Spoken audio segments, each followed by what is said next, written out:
Thank you, Dr. Neha. And now we are moving to the English session. Today is our 1428th day of continuous webinar. Thank you all the participants for joining with us. And today's our guest is Dr. Marian Salcedo from Bolivia. She's a homeopathic doctor and completed Bachelor of Medicine and Surgery and member of Thomas Plabo Pastero Homeopathic Medical School. And she completed Masters in Public Health from the University of Mayor de San Andros and Masters in Physiotherapy, postgraduate in Phytomedicine and European Masters in Dermopharmacy from Spain, and Principal Investigator of the Integrative Medicine Research Team Hospital D Clinics, and author and Principal Investigator of several double-blind randomized control clinical trials, and postgraduate teacher in Loyola University of Bolivia. All of you already know her. She is our representative from IFPH representative from Bolivia. And once again, I'm welcoming Dr. Marian Salcedo to today's session. Her session is last session also she introduced a new medicine to us with a wonderful presentation. And today's topic is artificial intelligence in homeopathy, challenges and opportunities. Doctor, please welcome.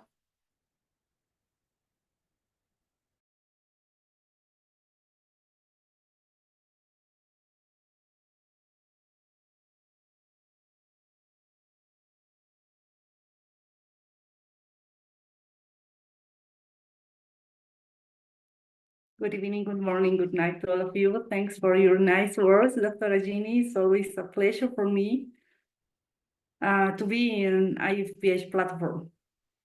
So today I will share with you something very new for me.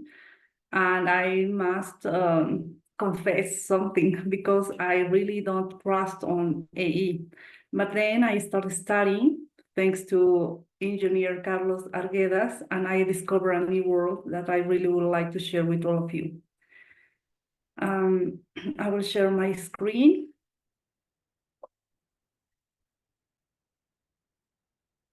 Can you see the full screen? Yes, doctor, it's visible. Thanks, ma'am.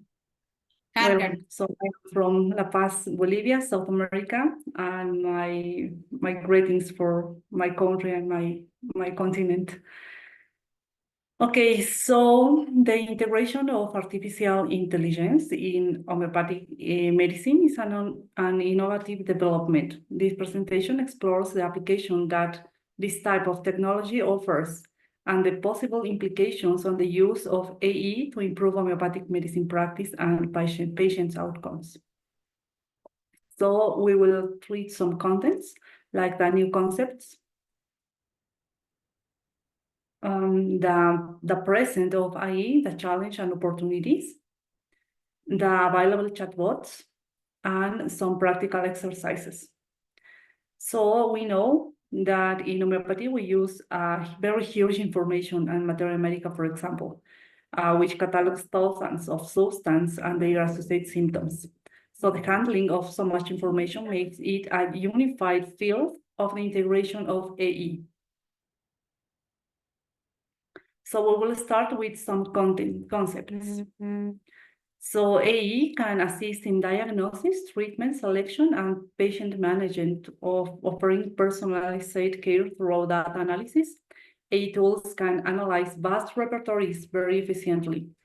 They identify possible remedies based on symptom patterns. AE tools can be used in teaching of homeopathy, providing information on fundamental principles of treatment and causes and case studies to students and also to professionals. So in AE, it refers to the simulation of the human intelligence in machines. And we have some categories. That categories are three. The first one is the narrow AE that can be built for very specific tasks, such as playing a game, keeping spam out of your inbox, helping you find a nearby restaurant, with your smartphone or even driving your car. We have the second category, that is the general AE, with more resemblance to human capabilities. General artificial intelligence is more advanced. From that can involve visual and language processing, contextual understanding, and the ability to adapt to the range of tasks. And the third category is artificial super AE. It's still only a theory, but advances is nascent. AE are raising interesting and troubling questions for the future of the humanity. So we have some types. The first one is the machine learning. The idea behind machine learning is to use sample data to train computer programs to recognize patterns based on algorithms. Machine learning programs allows computers to do things without being programmed. The efficiency of machine learning generally depends on the algorithm. The second one is the neural networks, that are computer systems designed to imitate the neurons in a brain. The networks are designed to learn via processing examples, using a well-understood input and a predicted result. As a network gains experience, its output mirrors the target results. The third one is natural language processing. It's often confused with simple speech recognition. It certainly includes the ability to understand speech, but it involves more than simple audio to text and vice versa. Translations. One of the goals of natural language processing is the design of a computer to fully understand and analyze documents. So this is a very important topic because here we have to remember that Microsoft has become a major player in the field since investing 13 billions in OpenAI to start up the creator and create the ChatGPT. And the fourth one is robotics. The use of robots dates back hundreds of years, but machines that could assist people with actual human involvement are considerably newer. So maybe the most known AE in our times nowadays is ChatGPT. That ChatGPT is a conversational AI model developed by OpenAI based on the GPT architecture designed to generate human-like responses in text-based conversations.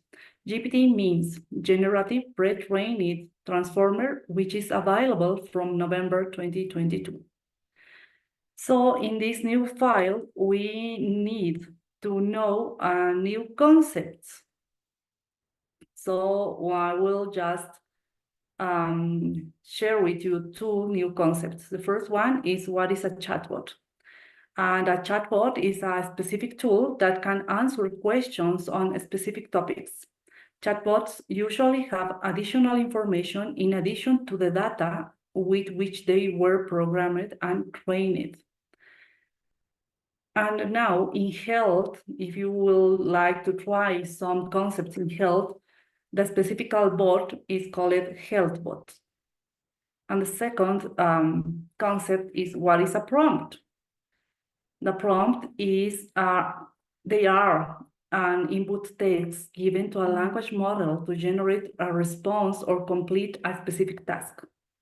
It's a query or an instruction that can be textual. It is similar to a Google search, with the difference that in Google, it resolves a search based on what it has in its databases, while a chatbot makes the answer from zero based on all the information available, the context of the prompt, and your training data.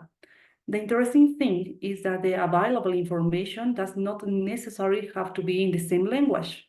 Your databases may have information in German, in Spanish, in English, but you will still use the information.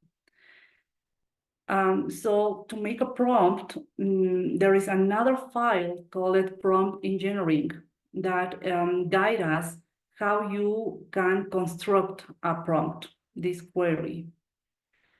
So if you have precise inputs, you will have powerful outputs. So the prompt engineering is the process of designing effective prompts to elicit desired responses from language models, improving their utility and reliability.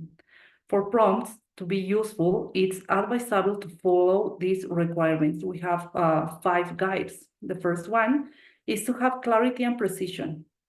Prompts should be clear and specific to avoid ambiguities. The second one is to have an adequate context, to provide enough context to effectively guide the response. The third one is to define an objective. Have a clear objective of what you expect to obtain from the prompt is very important. The simplicity. Keep prompts as simple as possible to facilitate interpretation. And the interaction. So the interaction refines and adjusts prompts based on the results obtained. And we need to know the quality of the prompt.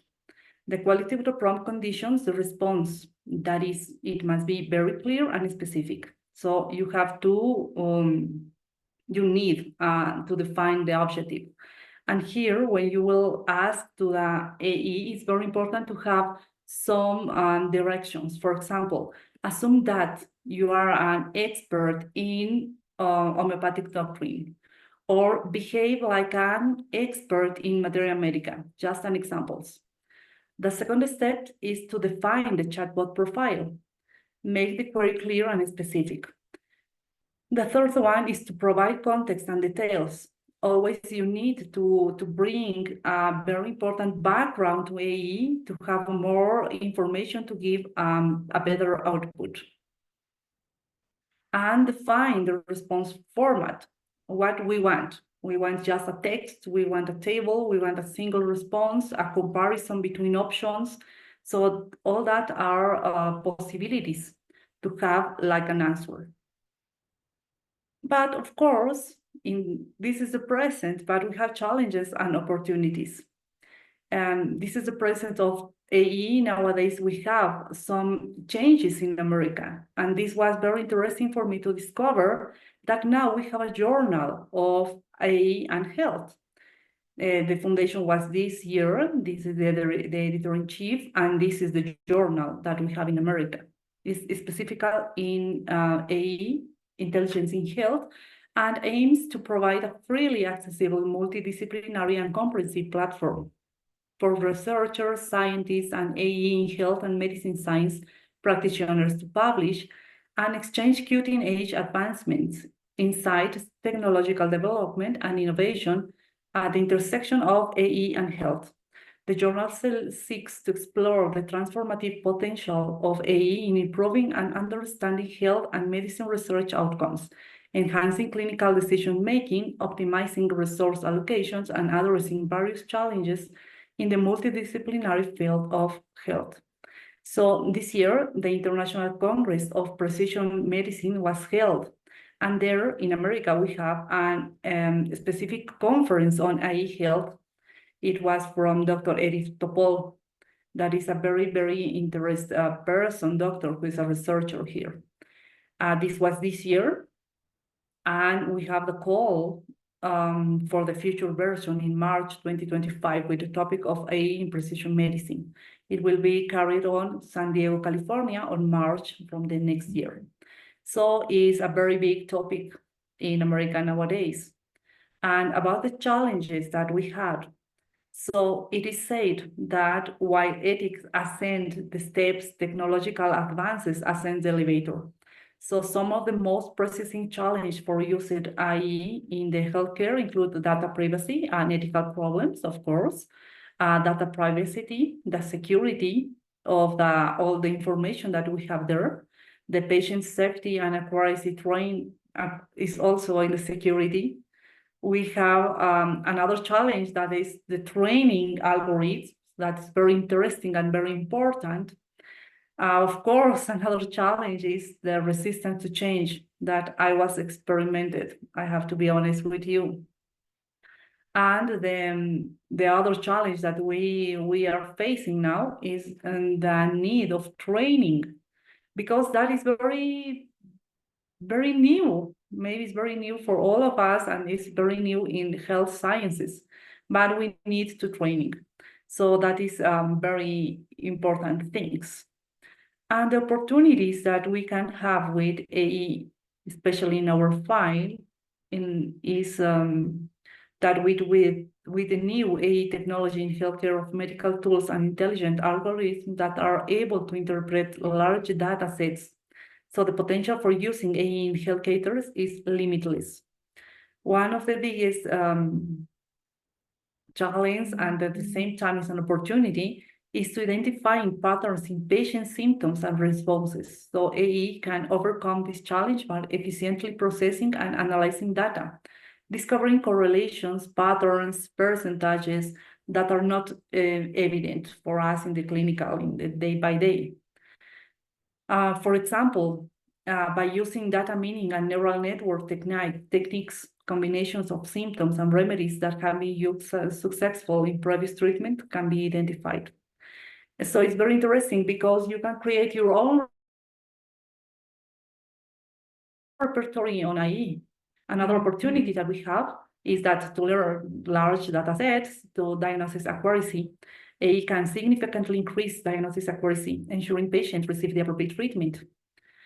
And the other opportunity that we have is the reduction of the cost of the time. AE automation and data analysis can reduce the cost and time associated with the analysis and decisions of which remedy we have to prescribe. So we have a lot of opportunities and we have to take it as a big opportunity because we can have easy decisions. Well, so the third part of this conference is about what is the available chatbots that we have now. So it's just to share with you what is happening in America. And it was a very, very important discovery in my life to discover that we have a lot of platforms based on IE that may be very, very helpful for our patients. So I will introduce you a few of that. And in health, in general, in health, we have different apps and applications of chatbots. For example, the first one is Symptomate. This is a platform uses AE to evaluate the patient's health status, check their symptoms, and establish a possible diagnosis. The other one that is very interesting is One Remission. This software was designed to make life easier and provide useful information to cancer patients and their families. It has complete information on diet, exercises, and post-cancer practices so that patients can act autonomously and without constantly depending on a doctor. You have there a lot of meditations specific to just control the anxiety, the fears. It's very, very interesting. The other one that we have is called Uper. This application uses AE to monitor and contribute to improving the mental health of patients through agile and personalized conversations based on psychological therapies. It also offers personalized meditations, exercises, and can evaluate the patient's emotional health status through their responses. So we have another one that is very interesting. Florence, it aims to function as a personal nurse via Facebook Messenger, Kik Messenger, or Skype. You just have to write the medication, the dosage, and the time of intake in the chat to receive reminders about its correct administration. The other one is called Healthly.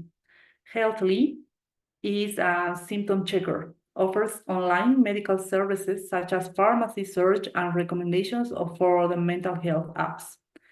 The other one that we have is called IMPAI.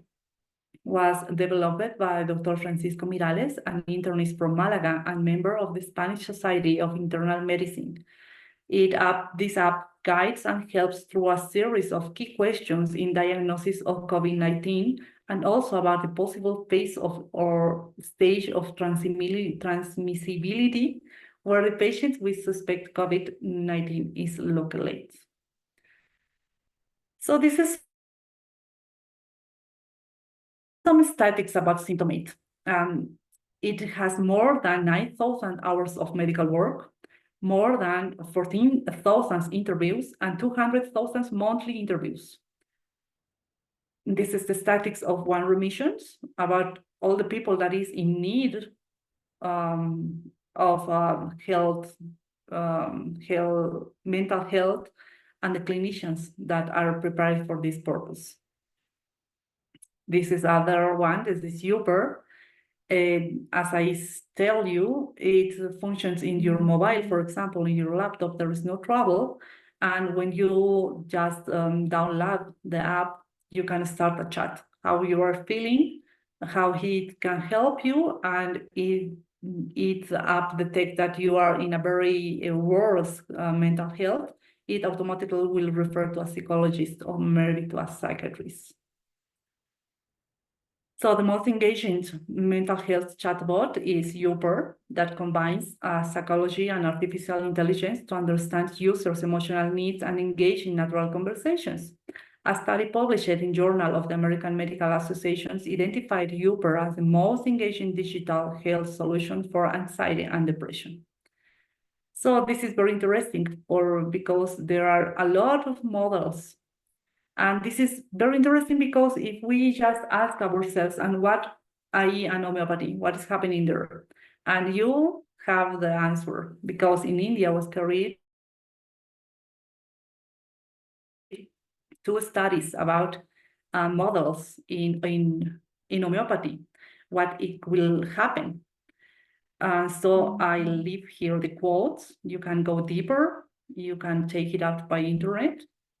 And the first one, the conclusion was that AE has the potential to revolutionize the practice of homeopathic medicine by providing a cutting-edge method for repertorization and case handling. And the second one is the conclusion is by harnessing the power of AE-driven analysis of textual data, practitioners can enhance their understanding of individualized patient response, ultimately contributing to the evolution of evidence-based homeopathic practice. This is very interesting because always when there is somebody who wants to fight with us as homeopathic doctors, they are asking, okay, what is the evidence that you have? And sometimes it's very difficult to have that data. But now with the help of AE, we can have that data, the evidence-based homeopathic practice. So this is very, very interesting. So this is the present. This is the present that nowadays we have with AE. And in the future, artificial intelligence will transform homeopathy by integrating advanced algorithms and data analysis. This will enable unprecedented optimization in study, compare, and remedy selections based on individual patients' profiles and their historical responses to previous treatments.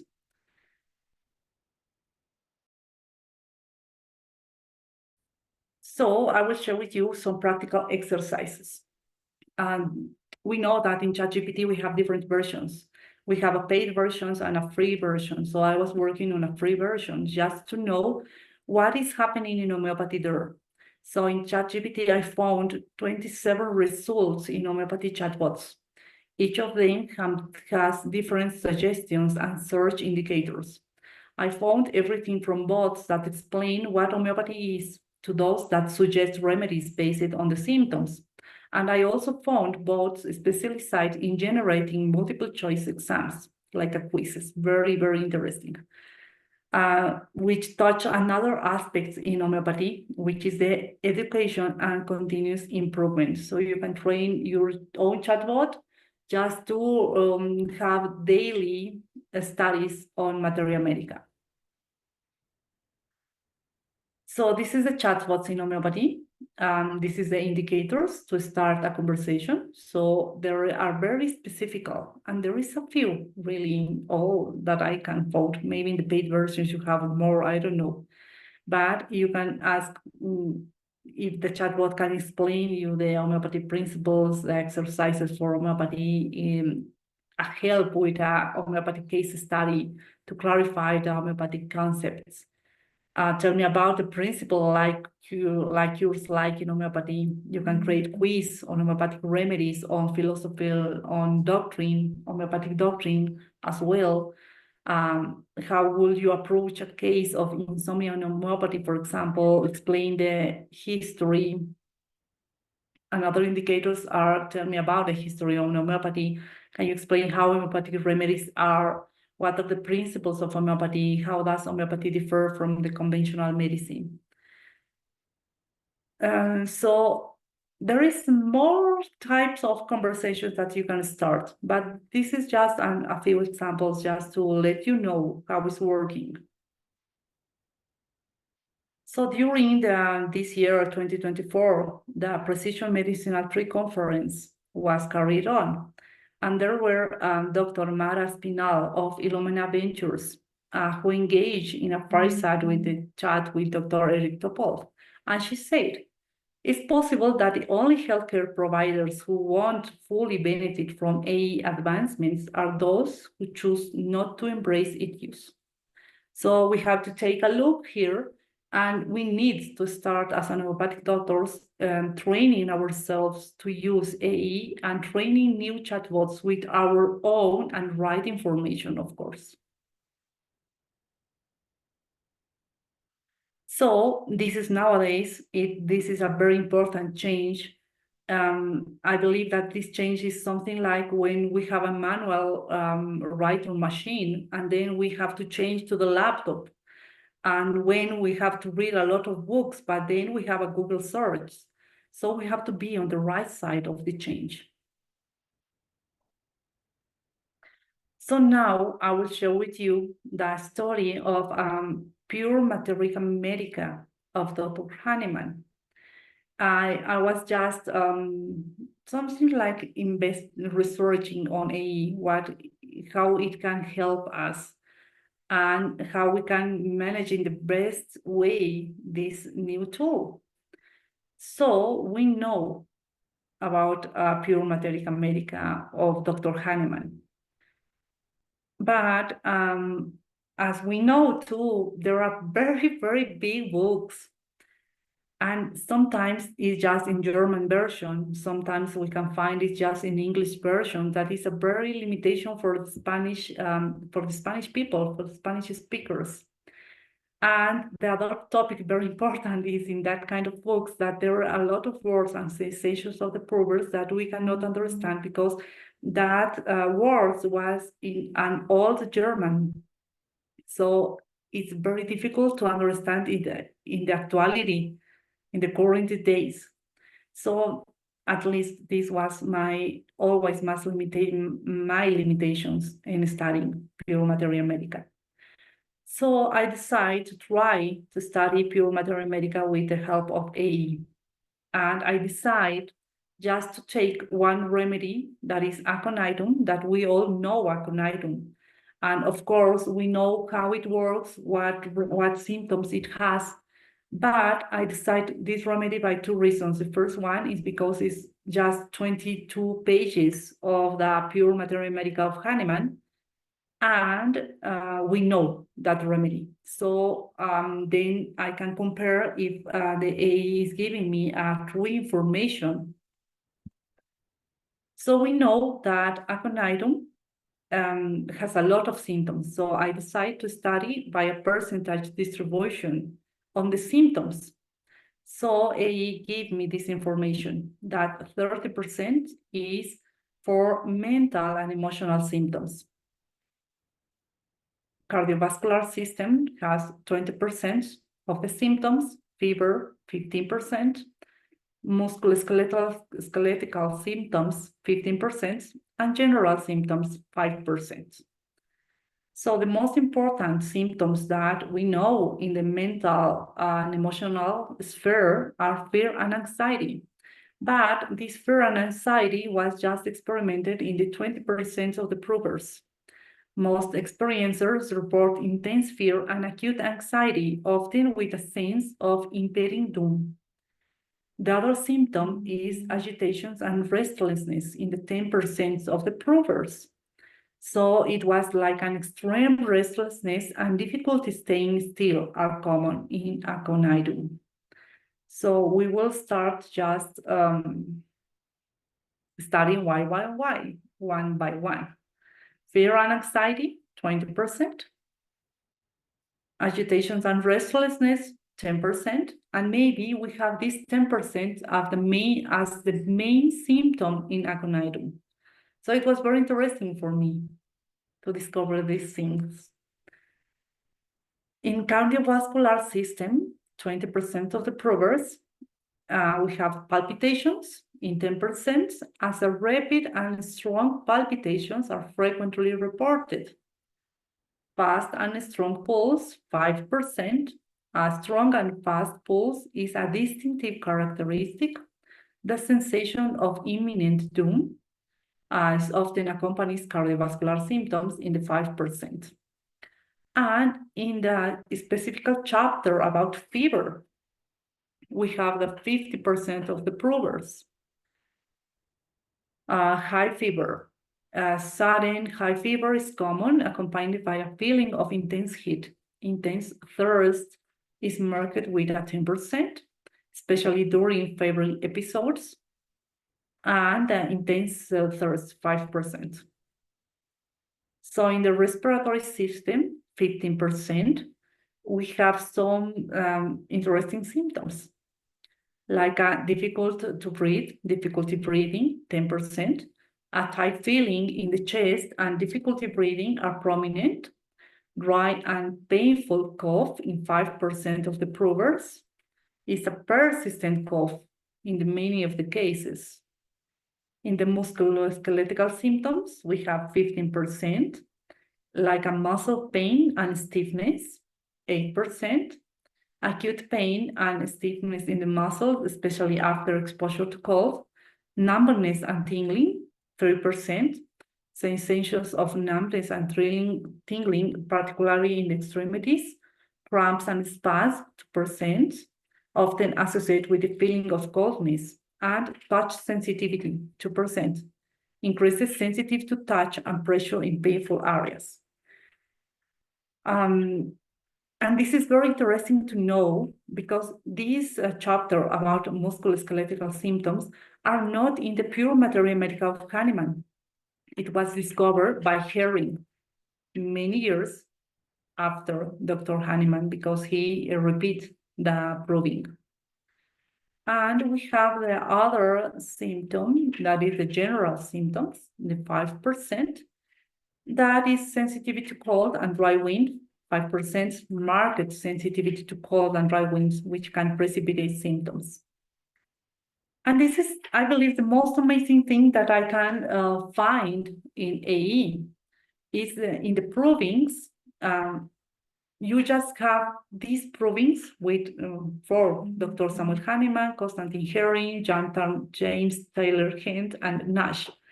But if you really would like to read all the provings, maybe it will take something like 1 week, because it's a lot to organize the information. And I was just with my chronometer, and I have all the provings in the information category, differentiated by chapters, just in 1 minute with AE. So then I have the time to really learn to apply this. And I believe this is a gift from AE. So there is some phrases in the pathogenes, in the provings that we have. And the phrases from Dr. Samuel Hahnemann from 1805 were with all these symptoms Dr. Hahnemann was proving in this research. So he wrote, "Feel like death is near and has a terrible fear of dying. Extreme restlessness, cannot remain still for a moment. Convinced that I will die soon, a feeling of impending doom overcomes.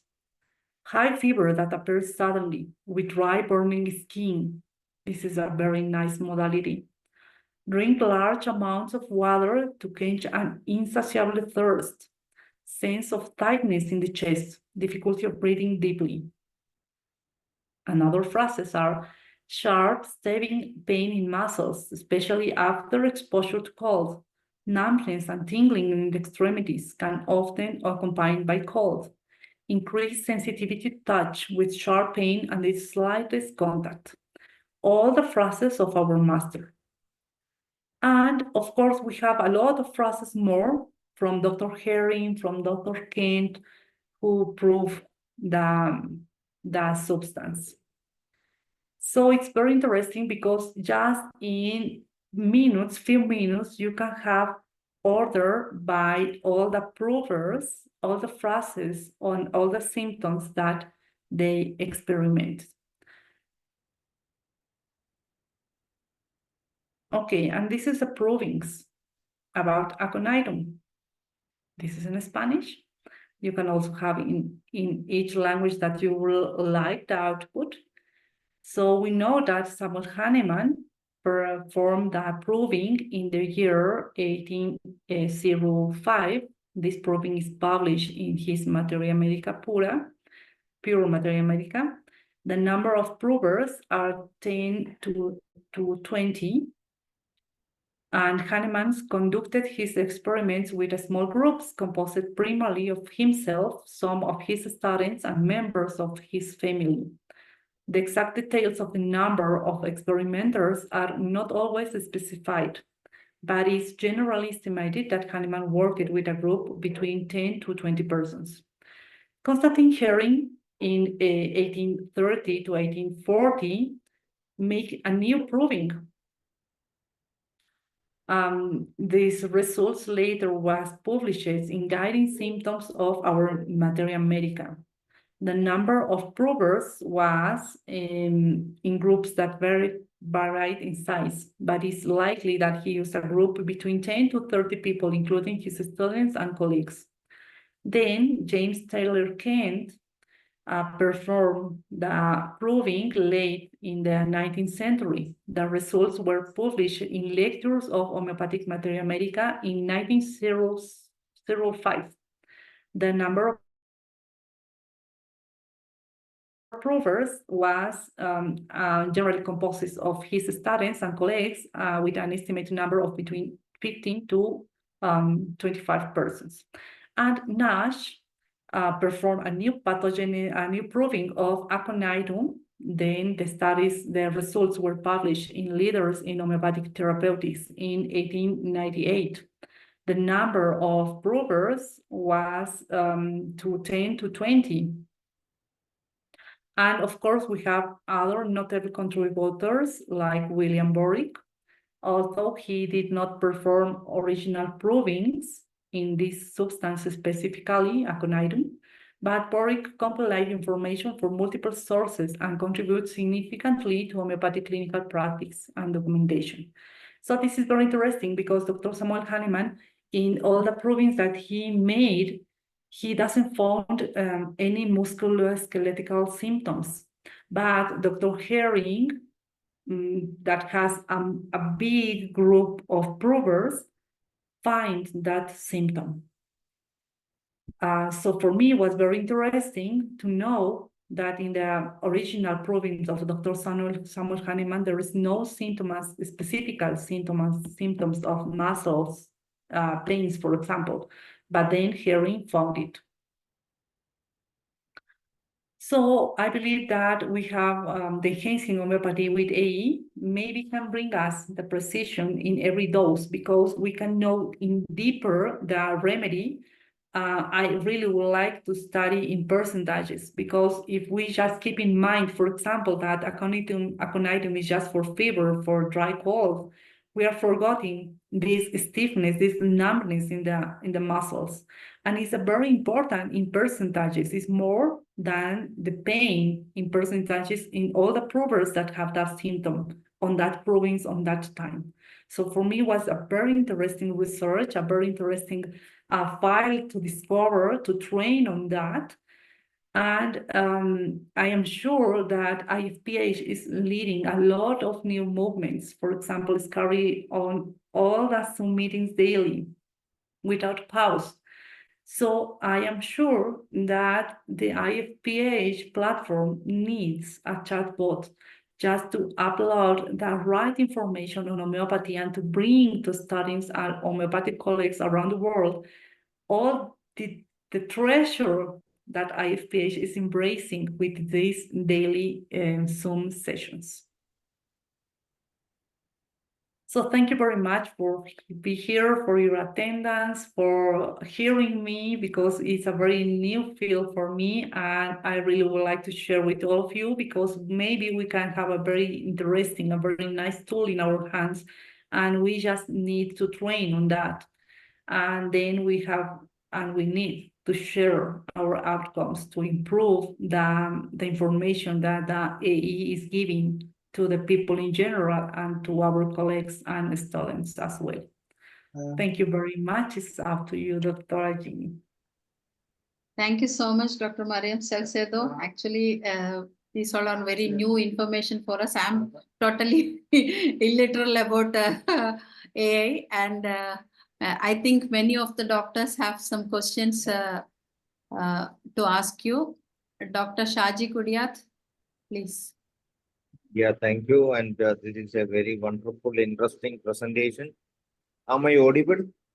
Yes, yes, yes. Okay, so it is something new which the world is awaiting to discover. So in homeopathy, as we all know, the world of homeopathy is highly obstructed by the people who invest in such new technologies. We know that in Wikipedia, homeopathy is described as pseudoscience.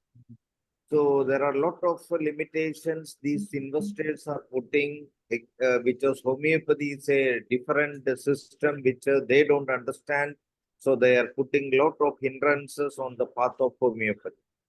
So this one is this investment, and these things are developed and maintained by such people who may not have interest and interest in in homeopathy. So we should explore and exploit the maximum potentials and the possibilities by which we can explore these important tools and input a lot of information, because once these informations are put into artificial intelligence, they may not be able to remove it like they maintain Wikipedia. So this intelligence, it has its own capacity, and it is depends upon how much information we provide to artificial intelligence. So the sooner we provide maximum information to the artificial intelligence, I think will make homeopathy known and available and useful among ordinary citizens around the world. So the most important thing that we can do together is putting maximum information to the awareness of artificial intelligence, so that what we educate the artificial intelligence or what we put into artificial intelligence will be reproduced by artificial intelligence in its search results. So it is our duty to fulfill our responsibility and mission to make it more utilizable. So I highly appreciate Dr. Marian Salcedo in coming out with such a very interesting and new world discovered and brought to IFPH platform for this with this wonderful presentation. Congratulations, Dr. Maria, and all the listeners. I think this will be viewed by so many in the YouTube. I appreciate all of you to share this with the maximum friends, so that this will be available and utilized by our fellow homeopaths, and even not only by homeopaths, but ordinary citizens also. So, and also at the same time, we should input maximum information to the artificial intelligence also. So with this, thank you very much once again, Dr. Maria. Thanks, Dr. Shaji. Thanks for being here. And I believe that we have to manage the right information. So in the AE, for example, is different to a Google search, and it's very different to Wikipedia, as you know, because in Wikipedia there is a lot of people who can join and can upload information, and then maybe they will have a very interesting committee, and then we'll decide which concepts will stay there. And in AE, it's not the same thing, because in AE you have a specific tools to search. And it's like a Google in the biggest concept, but it's very specific tools for search. And inside these specific tools, you have the specific chatbots, which has just that information, but is the information that you upload, and it has the possibility to pick up all the information that is in the websites, in some specific websites, for example, World Health Organizations, for example, IFPH team, for example. So it's very interesting because we have to train the chatbots. So that is my advisement for IFPH. Maybe it's very interesting to start generating our own chatbot and with our own training. So we know that there will be the right information about homeopathy, about what IFPH is making, the activities of IFPH. Also, we can have, there is a lot of different kinds of AEs. So there is one who can make from a video, we can have just a text like an abstract, and maybe we can have our own chatbot with all the abstracts, with all the daily Zoom meetings that we carry on. I know that IFPH is the best platform, the biggest platform who is working daily for homeopathy. So I am sure that IFPH have to lead in AE too. Definitely, we are there, and we will definitely do our best in our lifetime for all these developments. Thank you for this. Thanks. Thank you. Dr. Beatrix, please. Yes, thank you so much. Marian, this was a very, very special presentation, and also looking forward for the future. I would like to say two things. First of all, I never used AE until now, but I heard about it. And when I started to hear more about it, inside myself, I felt that could be the method which will be able to explain that homeopathy is reality also to the big population, because people believe in AE, and because it is neutral and not and more objective, it will be able to combine all the information and show the benefits and the studies and the effects in its own way. That's just a complex idea I have. So, and the second thing is, I don't understand 100% how to use, but I understand that they have to be people to fill in the information. And perhaps we would need another section again for that topic to talk about that, how to do in a practical way. Thank you, Marian, very much for going ahead with that project, and greetings to Latin America. Thanks, Beatrice.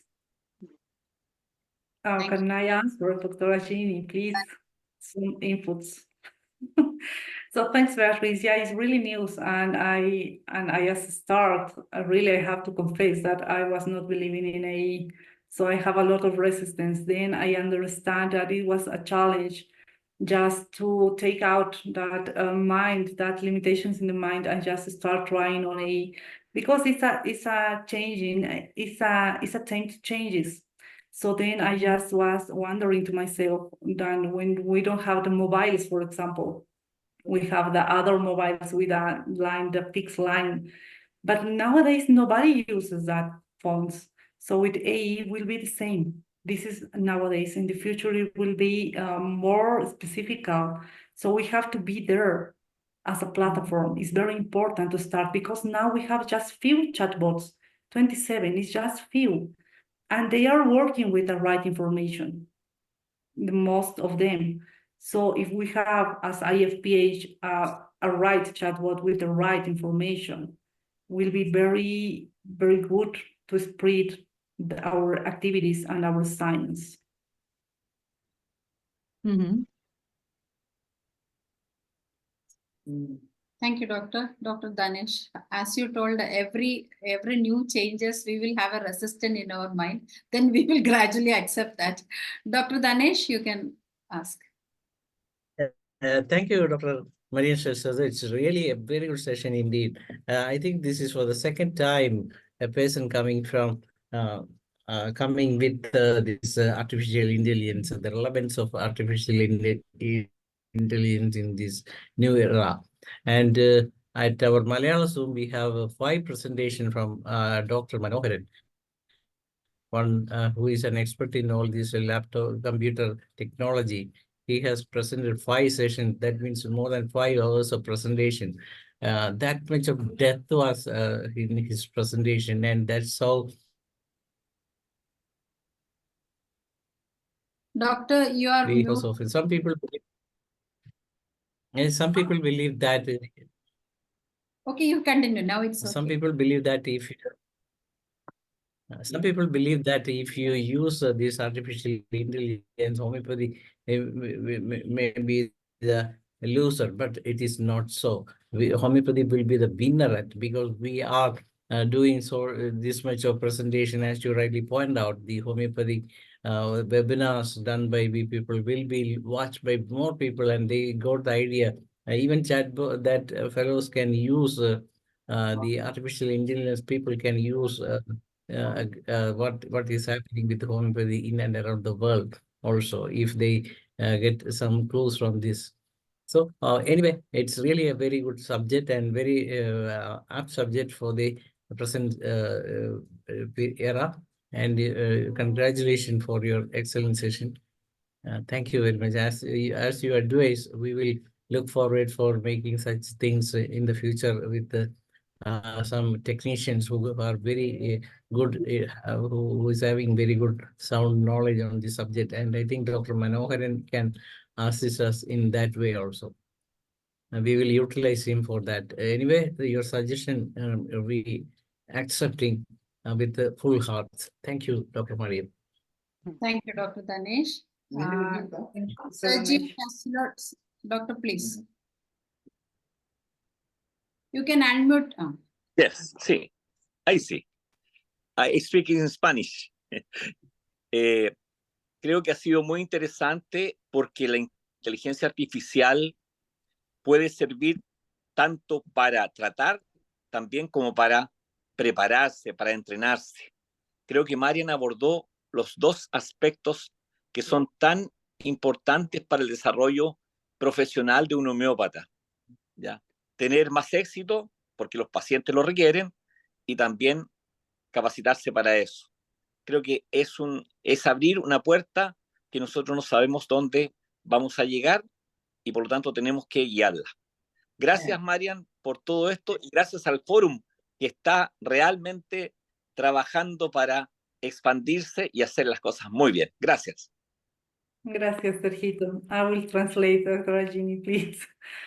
So Dr. Sergio from Chile, South America, told that it was a very interesting session because we approached 2 points of views, one for treat patients and the other one for train ourselves in homeopathy, getting deeper in the concepts of homeopathy, material medical, that kind of things. So it's a very interesting and a new approach. So thank you very much to IFPH because we are working hard daily and we are spreading homeopathy and you are doing the things in the right way. So thank you very much. Gracias.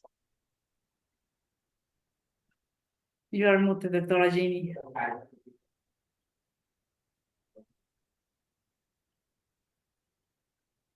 Dr. Atilio.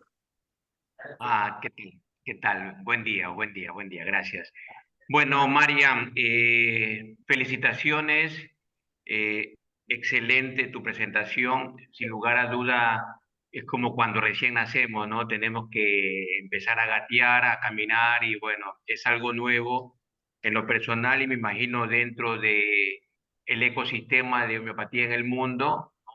Es algo totalmente nuevo, esto de la inteligencia artificial, así que excelente por lo que nos ha brindado, ¿sí? Y bueno, agradecerte por tu presentación. Muchas gracias por ese aporte.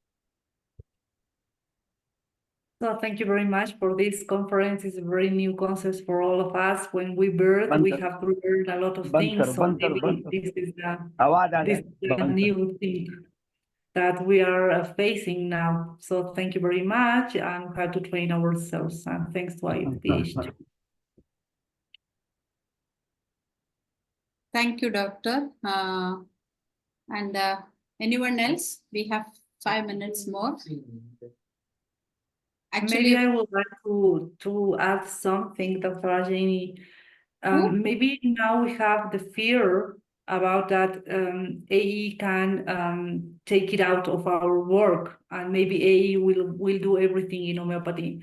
But yeah, just that was one of my fears. But when I get in AE, I discovered that maybe it will be possible, but it's not real, because just to start a chat with AE, you need to know some specific techniques in our field. For example, the repertorial symptoms, you have to describe perfect all that you are feeling, and that kind of tools the patient don't have. So it's very interesting to conduct the IE for the right path, to have good to achieve our objectives and to be success in our practice. And there is the first study on IE that was carried on India for Dr. Aditya, and she proposed that it's needed two kinds of chatbots in homeopathy. The first one just for homeopathic doctors to get trained, and the other one maybe will be for the first aid for patients, just to let them know what's homeopathy, how it works, when I have to go to the homeopathy doctor. These kind of things are very common for you, but in America, for example, some of the patients, the most percentage of the patients just believe homeopathy is for depression, when you are stressed, when you feel anxiety. And the experience, the practice show us that you are treating cancer, for example, with homeopathy, you are treating flus, epidemics. We know that, but we don't have that practice. So maybe we have to keep calm, to trust in this process, but to work in this process to have the right tools. Thank you, Doctor.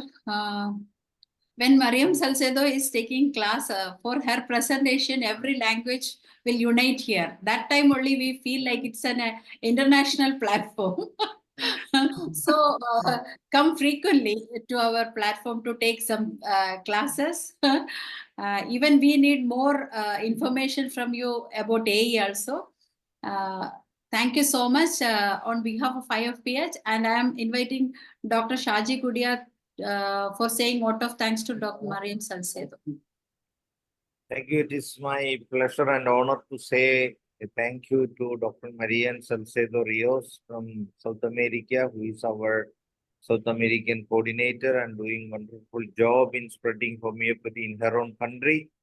She was able to start a course for homeopathy in one of the universities in South America. That is a great job she had done. And incidentally, IFPH is an instrument for her to get inspired to do that job also. We are all proud of each other for such a thing. And such a thing is happening in our forum, and we are taking a lot of leadership in the world to do all these things. So we can proud of each other in everything. Dr. Beatrice, Dr. Gustavo, Dr. Atilio, Dr. Sergio, all from South America are here, and we are all, and from Dr. Ahmed Hassan, all are here, and we are all united globally now, and we need to do a lot of job from in the future also.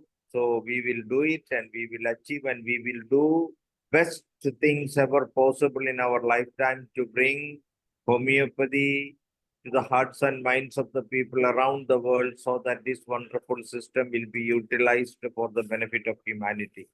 So with these words, I thank you, Dr. Marian, for your wonderful research and time spent to educate us all. And thank you all for joining IFPH platform. And we will meet again in the coming days with another presentations. And thank you all. Thank you, Dr. Shaji Kudia. As he told, our purpose and our intention and mission is to unite the homeopathic doctors together in under one umbrella. Now, while seeing this presentation and all of your involvement makes us more happier that we are on the path and we are growing day by day. Thank you so much for participating with us. Love you all. Bye-bye. Good night. And I'm inviting Dr. P. Shaila for moderating Malayalam session.